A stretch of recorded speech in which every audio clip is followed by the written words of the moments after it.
They told me for years there was no money in podcasting. Well, they were all wrong. So why do people post consistently, like at least once a day, 5 times a day across different platforms, use hashtags, and their account still doesn't grow? They could be posting photos, videos, sharing things, and they still can't find growth. Well, a large part of that problem is that you need to be sharing in groups that allow you to share it. You need to be reaching out to other posts. So when you go and you post, tag other people in it.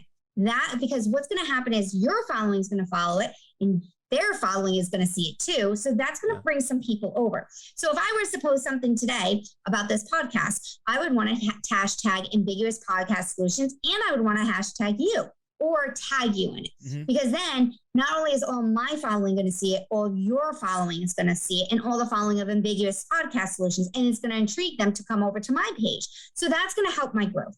Going into groups and, posting and sharing for groups that allow it, because every group has a different set of rules that you can sometimes advertise and sometimes you can't. Yep. Sharing certain things in those groups is helpful. Providing valuable feedback into those groups for people is also very valuable, and being there consistently and showing up.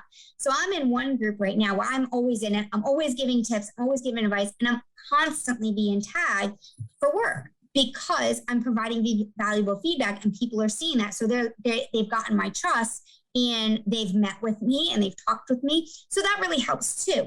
And the other thing too you want to do is you want to just go and simply comment on other people as your business page. So what's great about Facebook in particular, you can go into some groups and join the group as your business page. Some allow it, some you have to do as your personal page. But the ones that allow you to go in and post and comment as your business page, it's great. So if Joe Schmo posts that, he needs help with his audio, I can go in there and say, hey, Joe, your audio, you might want to look at Ambiguous Podcast Solutions. They might be able to help you with your audio or give you some valuable feedback.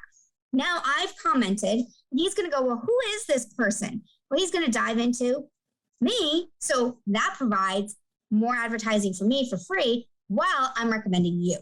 So if you make recommendations even to other people, that's going to help grow. So it's a lot more than just using posting consistently, a lot more than just doing hashtags. It's a lot of engagement too. And as a social media manager, we do that. Social media in of itself is a full-time job. And to try to do that in addition to running your business is frugal. It's counterproductive. I'm sorry, not frugal, counterproductive, because it's a full-time job if you're doing it the right way. It's going to provide results if you do it the right way, but it's a full-time job in of itself. There are companies like Yahoo. They have a whole team dedicated just to social media. Same thing with any news station. They have people just dedicated. That's all they do all day is social media, planning and posting and engagement and content.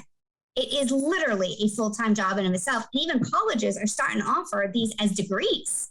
So it's huge. It's really a big deal.